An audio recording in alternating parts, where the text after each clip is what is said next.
এই জুলাই মাসে যে আন্দোলনের মাধ্যমে তরুণ সমাজ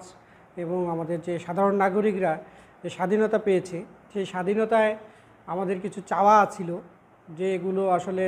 সাধারণ মানুষ এবং বাংলাদেশের সকলেরই চাওয়া, যে দলমতেই থাকেন না কেন তাদের সকলেরই কিছু চাওয়া ছিল। যে চাওয়াগুলো আসলে এই ছাত্ররা আসলে তাদের অন্তর্বর্তীকালীন যে সরকারটা গঠন হয়েছে, ডক্টর মোহাম্মদ ইউনূস স্যারের মাধ্যমে যে সরকারটা গঠন হলো, সেই গঠনে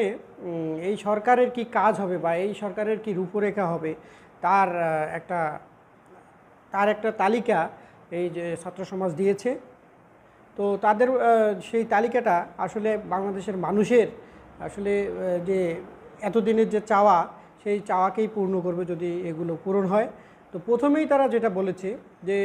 সরকারের মেয়াদ হতে হবে, যে সরকার সামনে আসতেছে